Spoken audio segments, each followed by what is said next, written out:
What's up sa inyo mga tropa, sa mga user ng Epson 5290 or mga Epson 6270, 6440 or yung merong mga monitor dito kagaya ng Epson 5290, meron kayong minsan na nakikita or nagpa-pop up yung nire-remind kayo na kailangan nyo daw i-update yung inyong mga firmware version. Mga tropa, napakahalaga din na i-update nyo yung firmware na yon kasi ayun yung operating system na nagpapatakbo dito sa ating printer. Pero mga tropa, medyo risky din yung pag-update nun.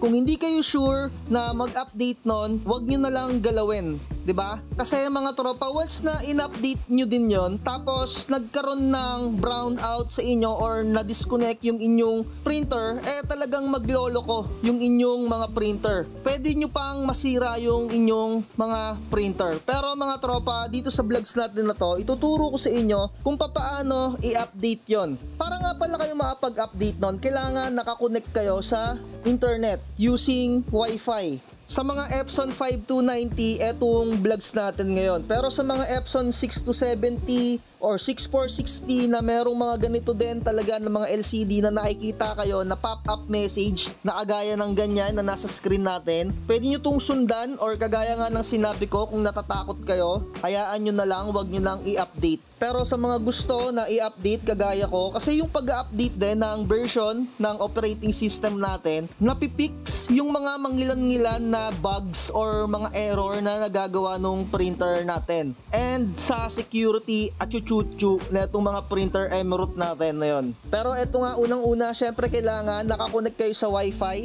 Punta lang kayo ng Wi-Fi setup, Wi-Fi recommended, click nyo lang yon para mapunta kayo dito. At basahin nyo na lang yung mga nakalagay dito, Wi-Fi setup wizard. Kapag pinindot nyo yan, hahanapin na ng printer ninyo yung inyong Wi-Fi, tapos ko-connect na kayo doon. And once na napili nyo na yung Wi-Fi ninyo, e-enter nyo lang yung password. Ayun lang yun mga tropa, napakadali lang. Pero dahil nga etong printer natin na to ay nakakonect na siya sa Wi-Fi, nakikita nyo naman meron na siyang signal doon sa pinakataas. Kasi etong printer na to, i-connect ko na. So quick tutorial lang yung ginawa ko ngayon. Sundan nyo na lang yung video na yun. Napakadali lang naman nun. Para hindi na humaba yung video natin, punta na tayo dun sa mismong mag-update na tayo ng firmware na itong printer. Punta ka lang dito sa settings mga tropa. Tapos hanapin mo yung firmware update. Nasa pinakadulo siya. 'Di ba dito tayo galing sa maintenance? Pindutin mo lang tong left para mapunta ka dito sa pinakadulo. Click mo lang yung proceed. Mga tropa, dito sa pag-update natin, make sure na stable yung inyong kuryente or yung inyong mga Wi-Fi. Kasi kailangan natin ng internet dito. Medyo risky to mga tropa, pero kagaya nga ng sinabi ko, kung ayaw nyong gawin to, okay lang. Pero kung gusto nyong gawin, edi gawin nyo din mga tropa. Basta sundan nyo lang to. Nandito na tayo sa update. Pipindutin nyo lang yung okay. Ayan, nakalagay dito, proceed to check for new firmware release. The printer needs internet connection. And click nyo na lang yung proceed kasi naka-connect na tayo sa internet. Ayan, may lalabas na ganito, found new firmware. Okay nyo lang yan.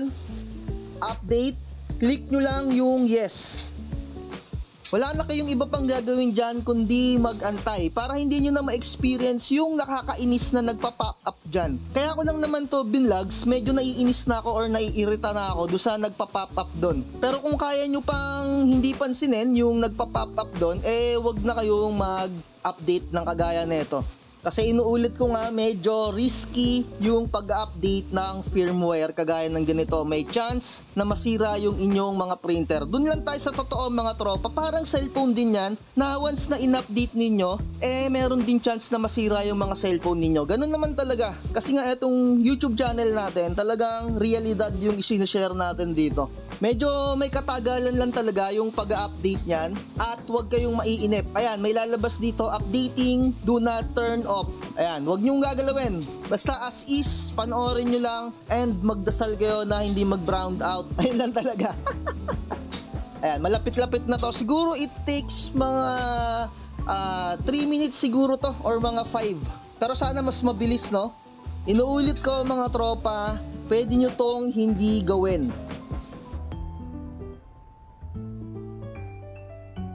At nakita nyo mga tropa ko, wala akong ginagawa, nag-blackout lang siya.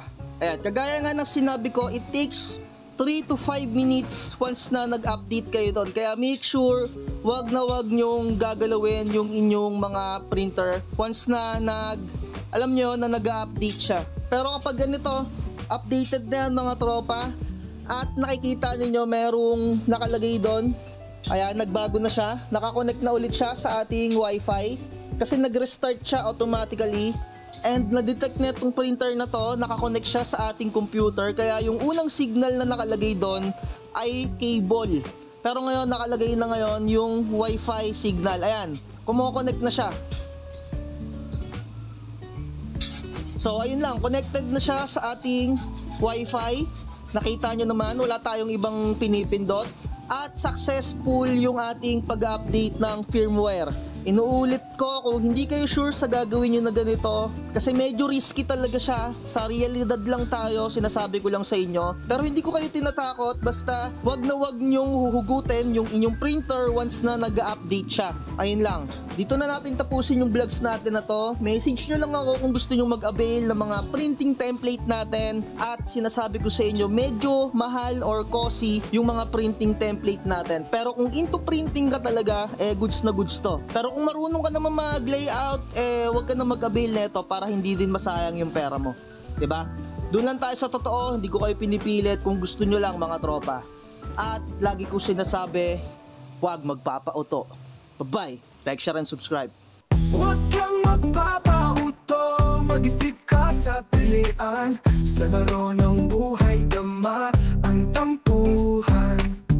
Di lahat ng nagpa-hype siguradong totoo. Sariling landas, hanapin mo.